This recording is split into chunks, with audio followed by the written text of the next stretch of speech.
Pushkin.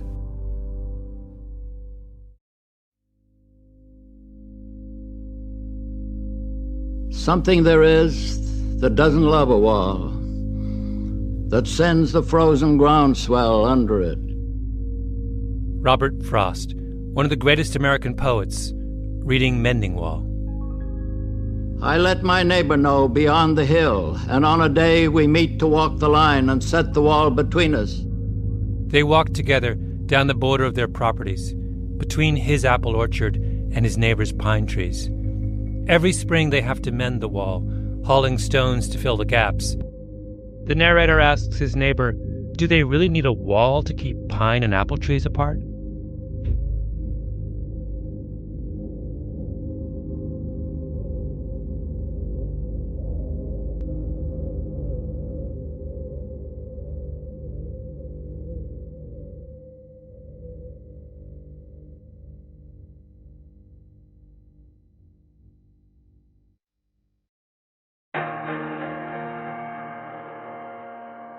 My name is Malcolm Gladwell.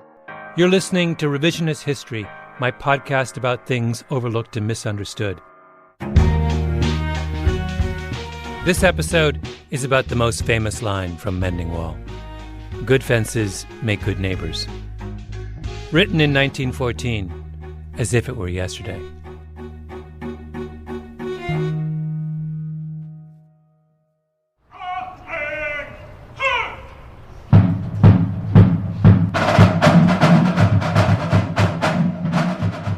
The historic home of the U.S. Marine Corps is the barracks in Washington, D.C., 8th and I Streets near Capitol Hill. From May until the end of August, every Friday night, the public is invited for evening parade. Good evening, ladies and gentlemen, and welcome to the oldest post of the Corps, Marine Barracks, Washington, D.C., celebrating over 60 years of performing evening parades. It starts at 8:45, precisely, on the immaculate lawn in front of the Commandant's house. The ritual of honoring the flag, the famous silent drill, the drum and bugle corps. Marines in the traditional white with dark blue tunics. 1 hour and 15 minutes of precision marching.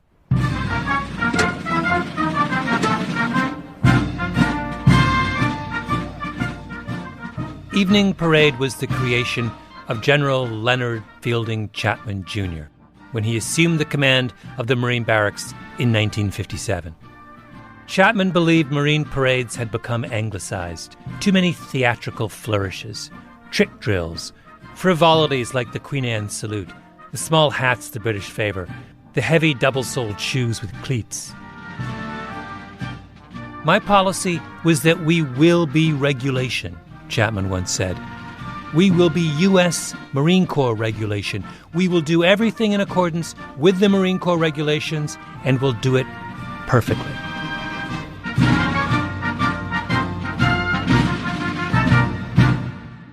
I've met a handful of senior military leaders in my life. They're not like CEOs, who represent an infinite range of variation on the general theme of tall white guy.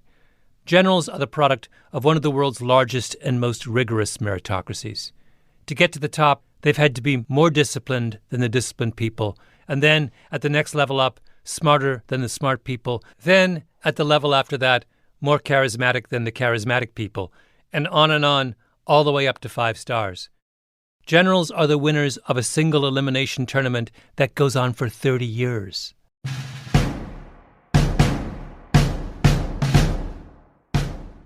Chapman was appointed Commandant of the Marine Corps in 1967, served with distinction for 4 years during one of the most difficult periods in Marine Corps history. He was a Southerner who loved Lincoln, a voracious reader, an intellectual, the man who did as much as anyone to bring the Civil Rights Revolution to the Marine Corps. Chapman was once interviewed by a Marine Corps historian, and by the end of the recording, which runs for hours, you want to follow him into battle. Toward the end of the war, when we were pulling out of Vietnam, I came to the decision that we were going to clean house, shape up or ship out. Chapman shrank the Marines from 300,000 to 200,000 men, let go every Marine that he felt did not measure up, made sure everyone who remained knew what the score was.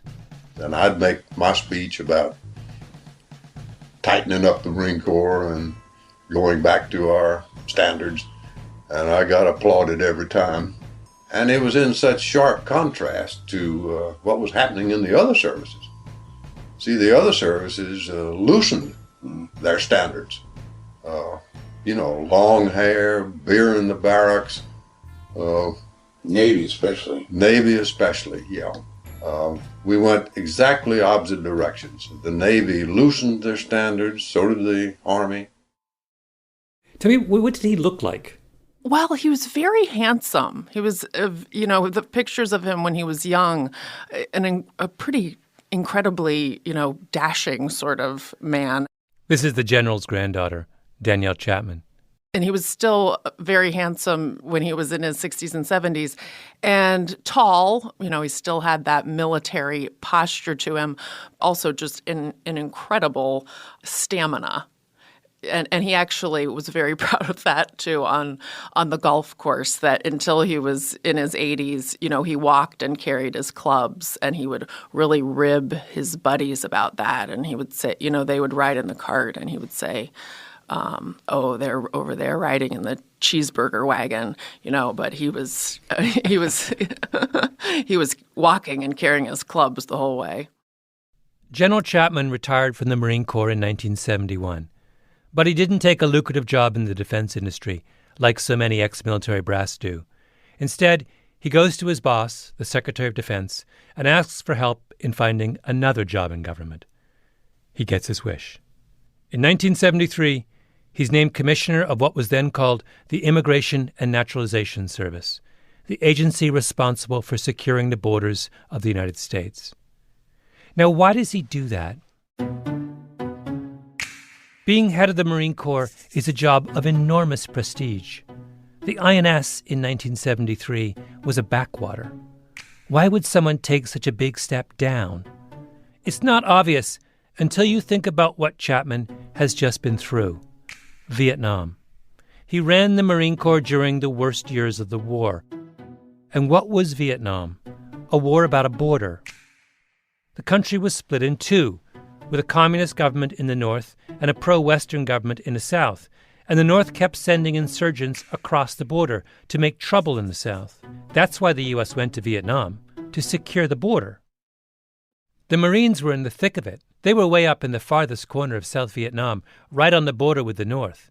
At one point, the Secretary of Defense wanted a wall built along the border to stop the North Vietnamese from trickling in. It was the job of the Marine Corps to build it, and they couldn't do it. They couldn't secure the border. Nothing worked. Chapman saw the failure firsthand. The trouble with Vietnam for the Marine Corps was that the Army was in charge of the whole thing. Chapman's son Walton joined the Marines and served in Vietnam. And the Marines that were there, my dad had no tactical control. In other words, he couldn't tell the 26 Marines to leave Khe Sanh and go somewhere else. General Chapman would make the long journey to Vietnam many times, but all he could offer was moral support. There's a moment in his oral history when Chapman describes the orders that came down from the Pentagon when the U.S. military shipped out of Vietnam. Each branch of the military was supposed to pack up and send home anything worth more than $50. Chapman said no. The Marines would bring home everything worth $5 or more. Furthermore, I issued an order that we leave our spaces in Vietnam ready for inspection. Everything cleaned up, all the trash buried, all the temporary buildings knocked down and disposed of, and we did that too. We left every one of our areas in impeccable condition, ready for inspection. That's what the Marine Corps was reduced to in Vietnam, being the best at tidying up behind them. How could someone like Chapman be satisfied with that? If he couldn't defend the borders of South Vietnam, then maybe running the INS would be his second chance. He would have liked nothing better than to be able to say, yes, the border is secure, Mr. Secretary of the Interior. The border is now secure.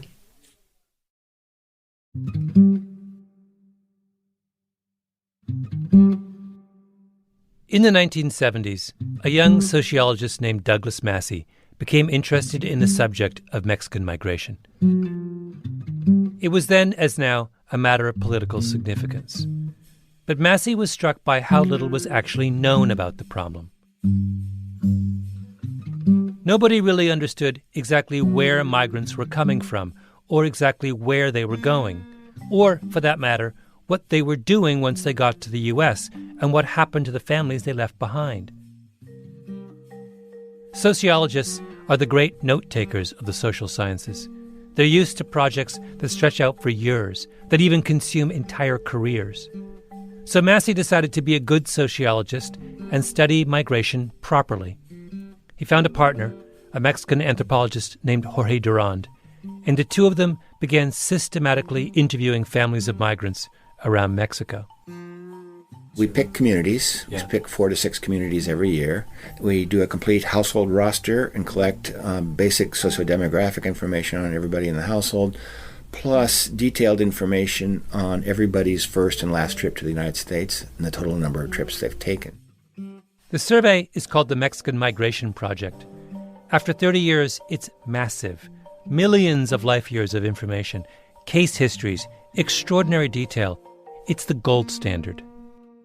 This has got to be one of the world's biggest migration databases. It's certainly the biggest and most reliable on Mexico-U.S. migration. When the government wants to know what goes on, they don't go to the Border Patrol because their data are lousy. They come to the Mexican Migration Project. In all of your work with this project, was there anything you ran across that really surprised you? I guess what surprised me in the late 70s when I first saw this was just how routine it had become and how institutionalized the circulation was and how it was woven into the fabric of Mexican life at the time. How institutionalized the circulation was. The principal finding of the Mexican Migration Project is that Mexican migration to the United States has a distinctive pattern. It's overwhelmingly circular. Mm-hmm. Now, what does circular mean exactly? It means they work seasonally in the United States and return home on an annual basis to be with their families. So these workers, are they leaving their families back in Mexico? Yes. Yeah. It's overwhelmingly male, young males, and the typical pattern is you go for several times to earn some money to help you back home. What made the back-and-forth circulation possible was the fact that for most of the 20th century, the border between Mexico and the United States was porous, more of a line on a map than an actual border. The Border Patrol was a tiny force in those years. There were no walls, no surveillance drones. If you got stopped, you got turned around and sent back home. Then you tried again. Our family is mainly a family that was born and raised in the border area. Carlos Morentes, a labor organizer and former migrant worker, talking about his childhood in the 1960s growing up in Juarez, Mexico. He and his friends used to swim across the Rio Grande, carrying watermelons that they would sell on the American side, like the river was a pond in their backyard. We did not have a sense that we were living in 2 different countries. To us, being children means that, that we were living in a big city with 2 neighborhoods, one south of the river, one north of the river. What Morentes is saying in economic terms is that the cost of crossing was effectively zero. It was free. And what happens when something is free? You use as much of it as you can. Usually they leave in February, March as the seasons start picking up, and then they return in December for the holidays. And there's a big fiesta in migrant-sending towns. Massey's saying that Mexico was where family and roots were. It was cheap and close. America was where money could be made, easily and quickly. This is not the way, say, Jewish immigrants came to the United States in the 19th century. They didn't go back to Eastern Europe every summer. Nor did the Italians who came over in the same period. Entire villages moved en masse from southern Italy to the United States, permanently. The price of returning where they came from was not zero. Their homeland was not welcoming, and even if it were, the cost of crossing the ocean was so high that it could not be done routinely. But Mexican migration was different. Carlos Morentes remembers his grandfather telling him that he wanted to return to Mexico, to Zacatecas. So the attraction to go back to Mexico will be to go back to your real homeland, to the rural communities that you left behind, with families, with your history, with everything, all your identity.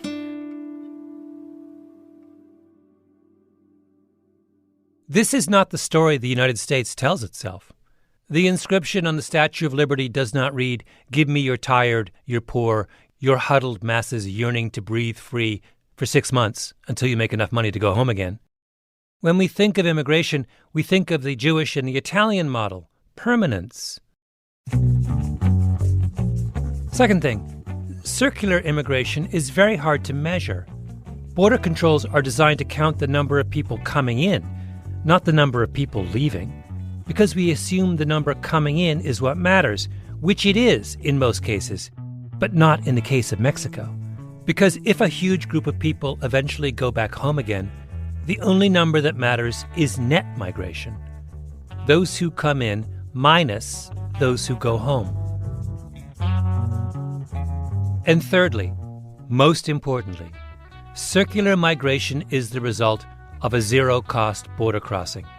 It is what happens when you can swim across the Rio Grande or walk from Juarez in Mexico to El Paso in Texas. So what happens to circular migration when the cost of migrating is no longer zero? One of the things that General Leonard Chapman heard when he took over the INS was that his predecessor had never left Washington, D.C. For someone coming from the Marine Corps, that was unthinkable. Leaders review their troops.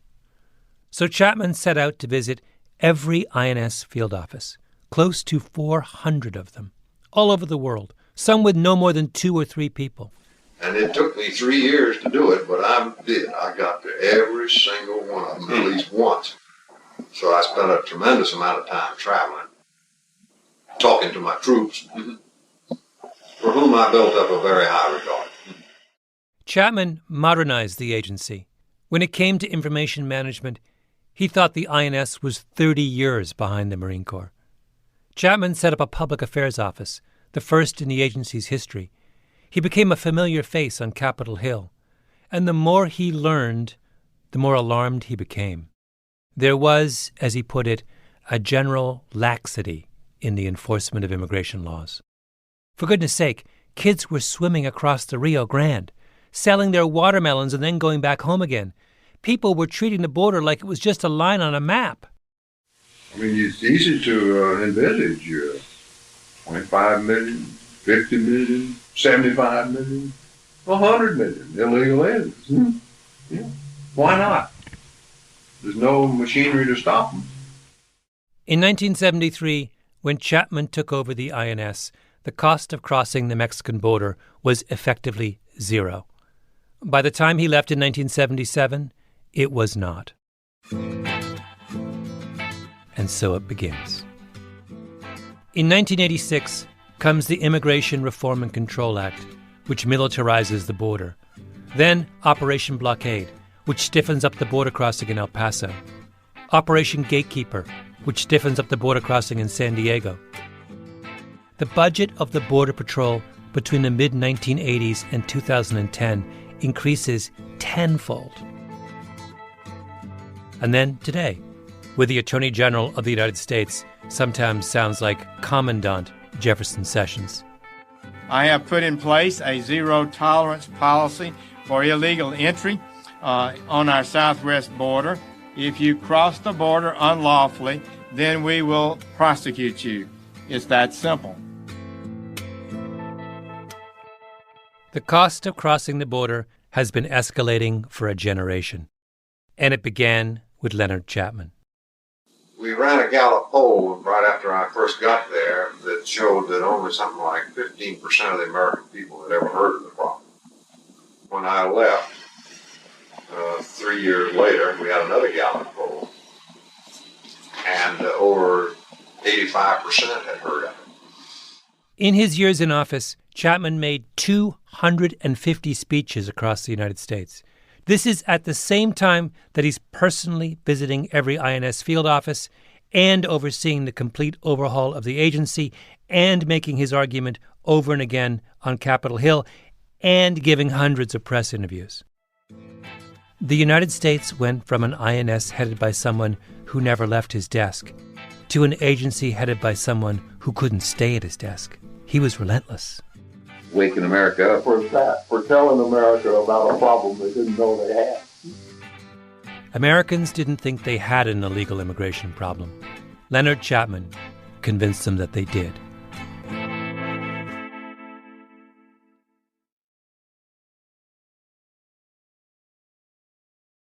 When I was 14, growing up in Canada, I went to a week-long track and field training camp at the International Peace Garden.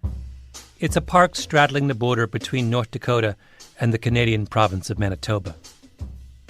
I'd go for long runs each morning with two friends. One day, we noticed a diner on the American side, so we hopped the fence and got a burger. I say fence because the border in that stretch of prairie was just a fence, the type that someone in the suburbs might have around their backyard. On our way back to Canada, we were spotted by a Border Patrol officer. He arrested us, put us in the back of his car, and took us to the nearest INS office. We had to put our names in a book underneath a big photo of President Jimmy Carter. I decided to be clever and wrote my name as William F. Buckley. Then we got dropped off back at the border fence with a stern lecture. When I got home and told my parents, they found the whole thing hilarious. But as you can imagine, it left an impression. That burger at the diner was my first visit to the United States, and I ended up in the back of a patrol car. I first read Robert Frost's Mending Wall not long afterwards in school. The poem is a back and forth between a man and his neighbor over the value of their fence. One side says, good fences make good neighbors. The other side, the narrator, says, maybe not. It all depends on who the fence is keeping in or out. Right from my first read, I sided with the narrator, because all I could think of was the fence I'd just jumped between Manitoba and North Dakota. We were 14-year-olds, and the fact that there wasn't much of a fence between the countries at that point meant that we could do normal 14-year-old things, like get a burger. Would a better fence there have made us better neighbors? Or would we have just gone hungry? Frost's neighbor thinks good fences solve problems, and the funny thing about that poem is how many people agree with him. But do good fences make good neighbors, or do they just disrupt normal patterns of behavior? So what happened when the Mexican border became a good fence? Well, the historical Mexican migration pattern was that young men came to America, worked, went home, came back, went home again. That's what Douglas Massey documented in the Mexican Migration Project. Our data from the Mexican Migration Project indicate that between 1965 and 1985, 85% of all undocumented entries were offset by departures, so the net inflow was small. Between 1965 and 1985, lots and lots of Mexican migrants came to the United States without legal status, but almost all of them eventually went home. But then the Border Patrol was expanded. The crossing opportunities through El Paso and San Diego were shut down, and migrants had to adapt. They shifted from the fortified crossings in El Paso and San Diego to the most brutal parts of southern Arizona. Now you're out in the middle of high desert, open desert. It's bitterly cold at night, boiling hot during the day. There's no water, and deaths mount. And when you're out in the middle of nowhere, it's more costly to stage a crossing. The financial incentive to come to the United States remains, but returning home is now suddenly so risky that you don't do it every 6 months, or every Christmas, or maybe even ever. You stay. And as the male workers stay longer and longer, family reunification occurs. They send for their wives and younger children, and those younger children are today's dreamers. In 1980, What was the likelihood of a Mexican migrant returning home after his first trip to the United States? According to the Mexican Migration Project's data, it was about 50%. By 2010, it's 0. We built a wall to keep Mexican migrants out. In fact, the wall has kept them in. People who would otherwise have gone home stayed so long they put down roots. In March of 2016, Douglas Massey, along with Jorge Durand and Karen Pren, published a brilliant paper in the American Journal of Sociology, Why Border Enforcement Backfired, in which they ask a hypothetical question. What would have happened if the United States had done nothing over the past 30 years, frozen the budget and staff of the Border Patrol at 1986 levels, allowed for some circular migration?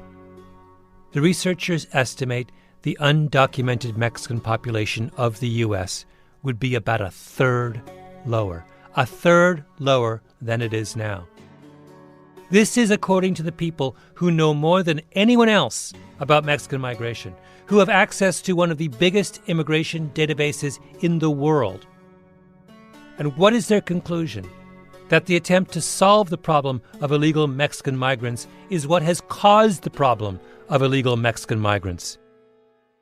You can just hear the frustration in Douglas Massey's voice.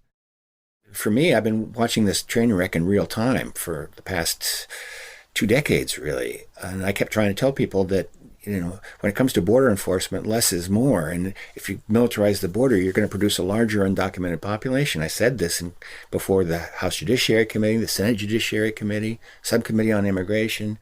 And what happens after Massey testifies? The same thing happens every time. Nothing. And then the ranking minority member, who's Representative King from Texas, gets up and basically says, take your lying data and go home, because we know what the truth is. We're being invaded and we've got to stop this. Massey says we need to do the exact opposite of what we're doing now.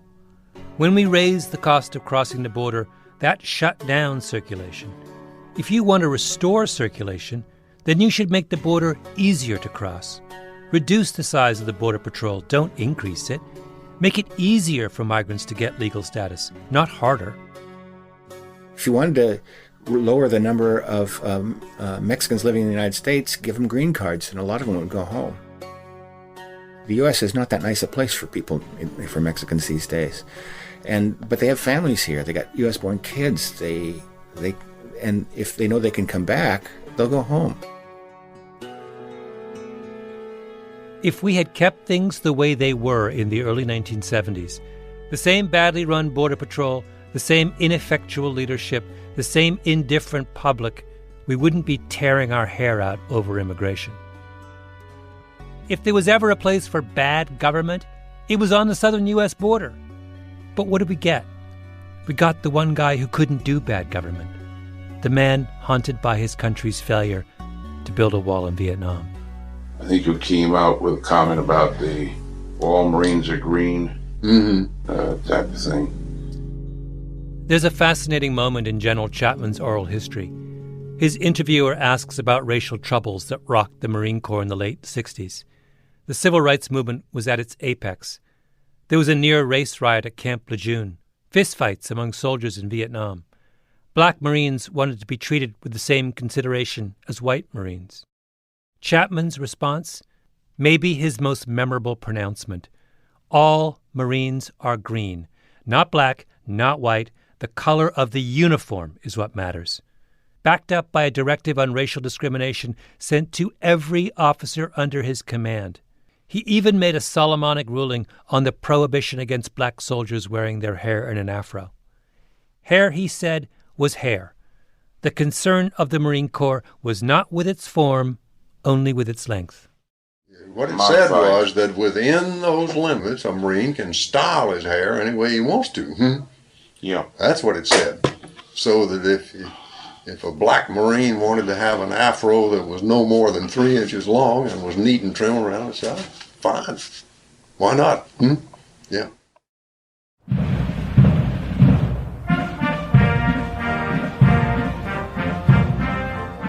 And the evening parade? To participate in the evening parade at 8th and I, you used to have to be a perfect specimen of military manhood. More than 6 feet tall, no glasses, and white. Chapman says, why can't you be a perfect specimen of military manhood and black? He desegregated evening parade. That got him hauled before a congressional committee full of angry Southerners. Chapman describes the experience with typical understatement as a, quote, interesting few hours. But I'm a deep Southerner myself, and so I was able to battle them with good effect, unquote. I'm curious, if he were here today, what would he make of the way we talk about immigration, the way that debate has changed? I'm not sure what he would say. This is Chapman's granddaughter Danielle again. He really disliked complaining. And, he would always say, if anybody was, well, okay, what are you going to do about it? He was incredibly pragmatic. So I think that he would probably view a lot of the current conversation as just a bunch of noise without a solution. So what was his solution then? General Chapman did what came naturally. He enforced the law. He drew the line. He made a complicated issue clear. He didn't like the idea of, mass illegal immigration. But at the same time, his views had none of the tone that the immigration debate has now. He just didn't think of it in racial or ethnic terms. I never heard him talk about it like that or attach the kind of emotions that you hear people attaching to it in the current debate. General Chapman traveled to every corner of the United States and stood up in that deliberate, ramrod-straight Marine Corps way and told the American people plainly and clearly what needed to be done. Can I fault him? I can't.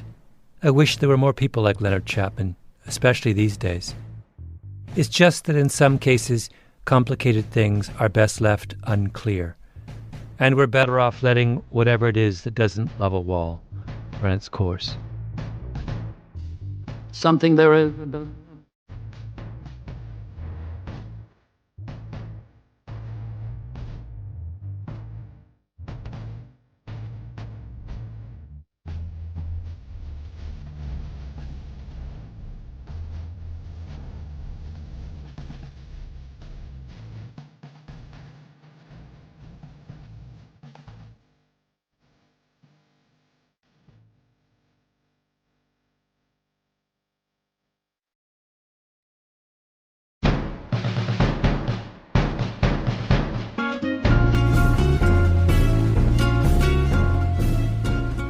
Revisionist History is a Panoply production. Senior producer is Mia Lobel with Jacob Smith and Camille Baptista. Our editor is Julia Barton. Flawn Williams is our engineer. Fact-checking by Beth Johnson. Original music by Luis Guerra. Special thanks to A.C. Valdez for capturing the sounds of the evening parade. And for the audio of Robert Frost, thanks to the National Council of Teachers of English. And thanks, as always, to Andy Bowers and Commandant Jacob Weisberg. I'm Malcolm Gladwell.